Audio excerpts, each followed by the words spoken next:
اس دھرتی پر میں اس عظیم فرزند کا ذکر کرنے لگا ہوں جس کا نام تو محمد زکریہ ہے، لیکن یہ وہ شخص ہے جسے عالم اسلام میں سب سے پہلے شیخ الحدیث کا لقب ملا ہے۔ شیخ الحدیث مولانا محمد زکریہ کاندلوی رحمہ اللہ، یہ اس شخص کا نام ہے کہ اس سے پہلے اس دھرتی پہ کسی کو شیخ الحدیث نہیں کہا گیا۔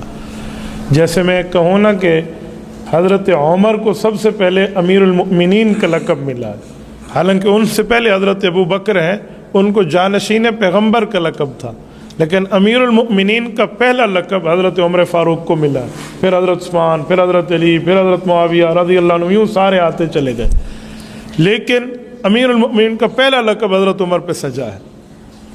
اسی طرح ایک لقب ہے جسے کہتے ہیں امام اعظم۔ امام اعظم کا لفظی ترجمہ تو ہوتا ہے بڑا امام۔ اگر پیغمبروں میں دیکھیں تو پیغمبروں کے امام رسول اللہ ہے، صحابہ میں دیکھیں تو صحابہ کے امام ابو بکر صدیق ہیں، بلکہ پوری امت کے امام ہیں۔ لیکن اس امام اعظم سے کیا مراد؟ تو اس سے مراد ہے صحابہ کرام کے جتنے شاگرد ہیں ان شاگردوں میں سب سے بڑا فقیہ تو وہ امام اعظم ابو حنیفہ رحمہ اللہ۔ تو امام اعظم کا لقب سب سے پہلے انہیں ملا، ان سے پہلے کسی کو نہیں ملا۔ ایسے ایک لقب ہے قاضی القضات۔ قاضی القضات کا معنی ہے کہ تمام بڑے قاضیوں کا سب سے بڑا اسلامی قاضی، جسے ہم کہتے ہیں چیف جسٹس۔ یہ پہلا لقب امت میں یعقوب ابن ابراہیم امام قاضی ابو یوسف امام ابو حنیفہ رحمہ اللہ کے شاگرد کو ملا ہے۔ اس طرح مختلف القابات ہوتے ہیں جو کسی کسی کو ملتے ہیں، جیسے حکیم الامت کا لقب حضرت مولانا اشرف علی تھانوی رحمہ اللہ کے لیے، شیخ الہند کا لقب مولانا محمود حسن دیوبندی رحمہ اللہ کے لیے، شیخ العرب والعجم کا لقب مولانا سید حسین احمد مدنی رحمہ اللہ کے لیے، امام اہل سنت والجماعت کا لقب مولانا عبد الشکور لکھنوی رحمہ اللہ کے لیے، یہ اولیت میں ہے۔ ایسے حکیم الاسلام کا لقب مولانا قاری محمد طیب قاسمی رحمہ اللہ کو ہے۔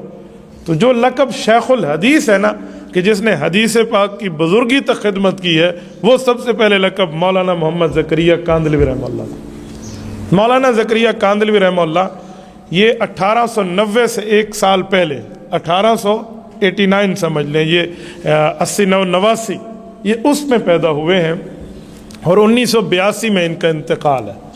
یعنی ان کا انتقال چاند کے حساب سے تو 95 سال بنتا ہے، اور اگر ہمارا جنوری فروری کے حساب سے دیکھیں تو یہ کم از کم 92 سے 93 سال کے حضرت شیخ الحدیث رحمہ اللہ نے عمر پائی ہے۔ مولانا زکریہ رحمۃ اللہ علیہ فرزند ہیں مولانا محمد یحییٰ رحمہ اللہ کے۔ مولانا یحییٰ کاندلوی رحمہ اللہ بہت بڑے عالم ہیں، اور مولانا رشید احمد گنگوہی رحمۃ اللہ علیہ جتنی حدیث پاک کی خدمت کیا کرتے تھے، تو جتنی فتویٰ لکھوانے کی ترتیب رکھا کرتے تھے، وہ مولانا یحییٰ کاندلوی رحمہ اللہ کے حوالے تھا کہ یہ اس کو خود تحریر فرما کر امت کے حوالے کر دیتے تھے۔ اور مولانا یحییٰ کاندلوی خود اپنی ذات میں انتہائی پارسا، نیک، متقی، پرہیزگار، اور دین اسلام پر اپنے حوالے سے اتنے کاربند اور مضبوط تھے کہ ان کی مثالیں رہتی دنیا تک پیش ہوتی تھی۔ آپ اندازہ لگائیں کہ بیٹا ہے شیخ زکریہ، اب محمد زکریہ کو حفظ اپنے والد نے خود کرایا ہے، اپنے والد سے قرآن کریم حفظ کیا۔ مولانا زکریہ رحمہ اللہ فرماتے ابا جی مجھے کہتے تھے کہ بڑی آسان ترتیب ہے، یہ قرآن کریم کا ایک صفحہ تو نے یاد کرنا ہے، اسے 100 بار دہرا لے، بس تیری چھٹی ہے۔ تو جس صفحے کو 100 بار بچہ دہرا لے اسے کہاں بولتا ہے؟ تو روزانہ کی ترتیب پہ ایک صفحہ دیتے اور کہتے 100 بار دہرا لے، اس دہرانے پر جو ہے نا کیا کہتے ہیں مجھے یاد ہو جاتا اور میں جلدی جلدی چھٹی کر کے چلا جاتا۔ یعنی دل لگی بھی کی ہے اولاد کے ساتھ اور اسے علم دین میں دیا ہے۔ جب عالم بننے کی باری آئی تو مولانا زکریہ رحمہ اللہ کو کچھ اساتذہ کرام کے پاس بھیجا کہ آپ ان سے پڑھیں۔ انہوں نے اپنی ترتیب پر پڑھا، پہلے یہ کتاب، پھر یہ کتاب، پھر یہ جو ترتیب ہوتی ہے۔ تو حضرت مولانا یحییٰ کاندلوی رحمہ اللہ کو یہ ترتیب پسند نہ تھی، کچھ عرصے بعد خود بلا لی کہ بیٹا میں تمہیں اپنی ترتیب پر پڑھاؤں گا۔ یہ جو حدیث پاک ہے نا، یہ عربی زبان میں رسول اللہ صلی اللہ علیہ وسلم نے ارشاد فرمائی ہے، اس سے پہلے علوم مضبوط کرو۔ آپ کی عربیت اتنی مضبوط ہونی چاہیے کہ آپ حدیث پاک کو جب ہاتھ لگاؤ تو پھر حدیث پاک کی تشریح سمجھ بھی پاؤ اور بتا بھی پاؤ۔ تو ابھی سے تھوڑی عربی پر محنت کرواتا ہوں آپ۔ انہوں نے اتنی خوب محنت کروائی کہ مولانا زکریہ رحمۃ اللہ علیہ کو حدیث کا لقب شیخ الحدیث ملا ہے۔ آپ اندازہ لگاؤ جس وقت ان کی حدیث پاک کی کتاب شروع ہو رہی تھی نا، تو کافی عرصہ لگا عربی میں مضبوط ہونے پر۔ اجمی عربی تو نہیں ہے، ہندوستان کا رہنے والا ہے، کوئی عرب کا تو بندہ ہی نہیں ہے، تو مولانا زکریا رحمہ اللہ فرماتے ہیں والد صاحب غسل کیا، اچھے کپڑے پہنے، خوشبو لگائی اور قبلہ رخ ہو کر دعا مانگی اپنے بچے کے علم حدیث کی شروعات پہ.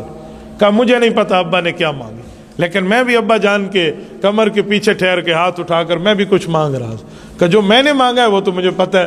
تو شاگردوں نے پوچھا حضرت آپ نے کیا مانگا؟ فرمایا میں نے یہ مانگا کہ اللہ مجھے حدیث پاک جلد پڑھنے کا شوق تھا، لیکن ابا جان عالم دین ہے، مفتی ہے، محدث ہے، تو حدیث پاک کے معاملات سمجھتا ہے، تو اس نے کچھ عرصہ انتظار کرا کہ ابھی نہیں، ابھی مضبوط رہو، پہلے عربیت مضبوط کرو، صحابہ کرام کے فتاوی کو پڑھو، اولیاء کرام ان کی پوری ترتیب پڑھ کے پھر حدیث کو پاک کو ہاتھ لگانا. تو اللہ تھوڑی دیر ہو گئی ہے مجھے حدیث پاک شروع کرنے میں، مولا وفات تک مجھے حدیث کی خدمت سے جدا نہ کرنا. کہتے میں یہ مانگ رہا تھا اور یہی ہوا ہے یار.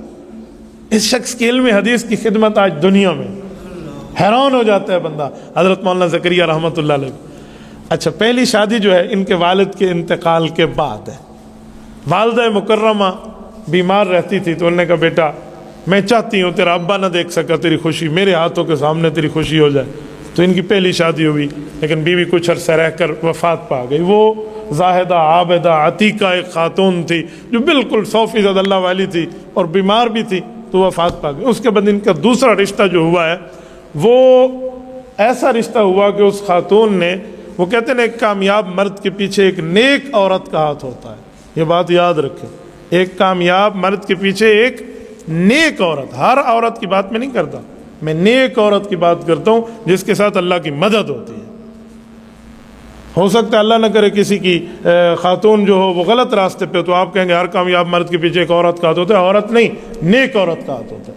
تو حضرت شیخ زکریا رحمۃ اللہ علیہ کو بیوی رب نے وہ عطا فرمائی جو انتہائی نیک پارسا تھی، اور انہوں نے کہا کہ بس ہمیں ہمارے گھر کے حقوق سب کچھ کے معاملات بعد میں، اور علم حدیث علم قرآن کی خدمت ایسے سمجھو ہمارے حقوق ہیں وہ سب سے پہلے آپ ادا فرمائیں.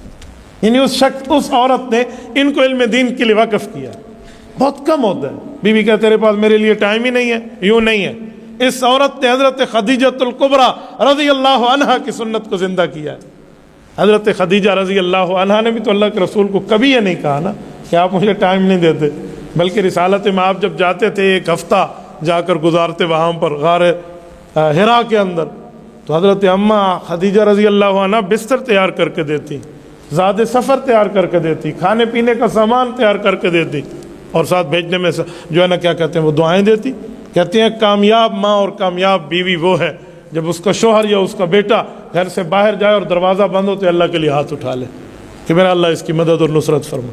اور جب رسالت مآب وہاں سے تشریف لائے، جو پہلی بار جبرائیل امین آئے تھے اور وہی کا ایک خوف اور بوجھ محسوس ہوا تھا، کیونکہ وہی پہاڑوں پہ اترے تو وہ ریزہ ریزہ ہو جاتا. یہ تو حضور پاک کا قلب اطہر ہے جو برداشت کر گیا تھا. تو حضرت رسول اللہ کے چہرے پر پریشانی دیکھ کے اماں خدیجہ نے 5 لفظ فرمایا واللہ لا یخزئک ابدا انک لتصل الرحم وتحمل الکلب وتقری الضیف وتکسب المعدوم وتعین علی نوائب الحق. سینہ چھوٹا مت فرمائیے، سینہ بڑا رکھیے، پریشان مت ہوئیے، تسلی رکھیے. اللہ آپ کو ضائع کرے گا؟ کیسے ہو سکتا ہے؟ میں نے آپ کی خدمت میں اتنے سال گزارے، 15 سال کا اپنا تجربہ بتایا. رسالت میں آپ کی 25 سال عمر تھی جب اماں خدیجہ آئی، 40 سال عمر تھی جب اعلان نبوت ہوا.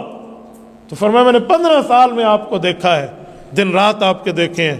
انک لتصل الرحم، آپ سے بڑا صلہ رحمی کرنے والا کوئی نہیں ہے. وتحمل الکلب، بوجھ اگلے کا ہوتا ہے، اس کو بوجھ اٹھانے میں مدد آپ کرتے ہیں. وتقری الضیف، مہمان آپ کے دروازے سے کبھی خالی نہیں جاتا. وتکسب المعدوم، لوگ اس کے لیے کماتے ہیں جو ان کے ہوتے ہیں، آپ ان کے لیے کماتے ہیں جو کمانے کی حیثیت ہی نہیں رکھتا. وتعین علی نوائب الحق، آفت خدا بندی ان پر آ جائے لیکن آپ اپنی صلاحیتوں کو ان لوگوں کے لیے وقف کر دیتے ہیں. ایسے بندے کو رب کبھی ضائع نہیں کرے گا. یہ وہ روح ہے جو رسالت مآب علیہ الصلوۃ والسلام کی تسلی کے لیے حضرت اماں خدیجۃ الکبریٰ کی زبان اقدس پیدا ہوئی. تو یہاں بیوی بھی ایسی ملی حضرت شیخ زکریا رحمہ اللہ کو، ایسی صفات والی. ورنہ تو ہم جیسے تو اہل بیت اور صحابہ کے قدموں کی دھول کہاں، جنہوں نے اس یاد کو تازہ کیا.